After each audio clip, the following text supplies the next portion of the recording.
यशस्वीच्या हत्येच्या थरकापाने उरण शहर हादरले।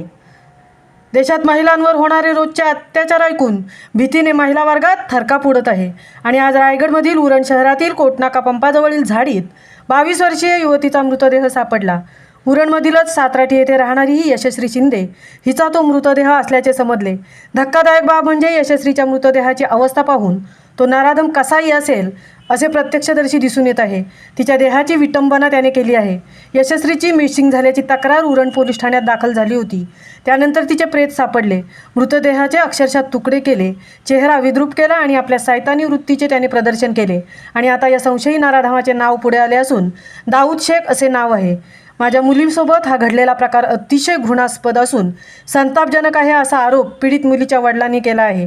संशयित आरोपी उरण बोरी येथे राहत असून 2019 मध्ये पीडित तरुणी हिने दाऊद शेख विरुद्ध FIR नोंद केली होती। याचा बदला म्हणून दाऊद शेखने यशस्वीबरोबर हे सैतानी कृत्य केले। गेली अनेक वर्ष दाऊद शेख गायब होता। तो अचानक उरणमध्ये परतला होता। तिला आपल्या जाळ्यात अडकवून संधी मिळताच या नराधमाने तिचा सूड घेतला अशी माहिती सूत्रांकडून मिळत आहे। दाऊद शेख उत्तर प्रदेशात प्रसार झाल्याची माहिती मिळत आहे। उरण पोलीस युद्ध पातळीवर आरोपीचा शोध घेत आहेत। या घटनेने समाजमनावर ओरखडे उडले आहेत। संतापाची लाट सर्वत्र उसळली आहे आणि यशस्वीच्या हत्याराला फाशी मिळावी, तिला न्याय मिळावा म्हणून संपूर्ण उरणची जनता रस्त्यावर उतरली आहे।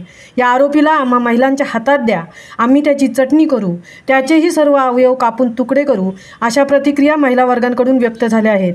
यावेळी उरणचे आमदार महेश बालदी, रवी भोईर, सीमा घरत इत्यादी विविध क्षेत्रातील कार्यकर्ते हजर होते। आरोपीला शिक्षा झाल्याशिवाय प्रेत ताब्यात घेण्यास नकार दर्शवण्यात आला होता, परंतु गुन्हेगाराला लवकरात लवकर पकडले जाईल, त्याला योग्य ते शासन देण्यात येईल असे उरणचे पोलीस निरीक्षक राजेंद्र कोते यांनी सांगितले। या घटनेच्या निषेधार्थ दुपारी 1 वाजल्यापासून उरणच्या बाजारपेठा बंद करण्यात आल्या। महामुंबईसह तृप्ती भोईर, उरण। समोर सगळ्यांच्या आई वडिलांचा निर्णय एक होता, बंद खोलीतला निर्णय हा वेगळा आहे। आपण वेगळा करूया। हे चुकीचं आहे। उद्या 10 वाजता सगळ्यांनी उद्या 10 वाजता यायचं आहे। गांधी पुतळ्याजवळ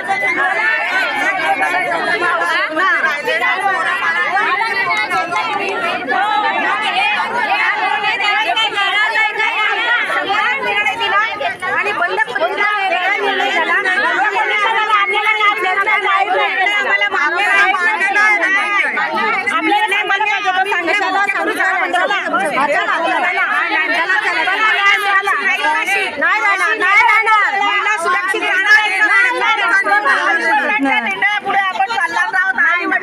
महाराष्ट्राचा गृह खाता कोण सांभाळत आहे?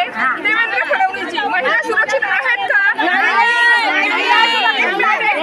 त्या दिवशी अक्षरशः मात्र जो प्रकार झाला होता, एक मिनिट मी बोलते। प्रकार करणारे पहिली गोष्ट तिच्या अत्याचार सासूशस्त्रांनी केला, त्याच्यानंतर ब्राह्मणाने केला तो अनामुष कृत्य। त्यावेळेस तो ब्राह्मणाने केल्यावर आपण बोललो का या जातीच्या त्या जातीच्या, मग आज जो प्रकार झालाय तुम्ही बोलतो लव जिहाद, त्याला एक बोलायचं लव जिहाद हा प्रकार कुठंच येत नाही, कुठल्याच ग्रंथामध्ये शिकवलं जात नाही। महिलांवर अत्याचार करा किंवा अमानुषपणे मारा, रेप करा, हे करा म्हणून कुठल्याच माणसाची प्रवृत्ती ही कशी आहे आपण सांगू शकत नाही। पण कुठल्याही समाजाला किंवा जातीला, धर्माला किंवा गोत्राला दोष देणं हे चुकीचं आहे। धर्माला बोलू नका। आता इथे बोलले ना लव जिहाद, तो वेगळा प्रकरण आहे। आम्ही सगळे इथे आहे त्या मुलीसाठी उरण। एक मिनिट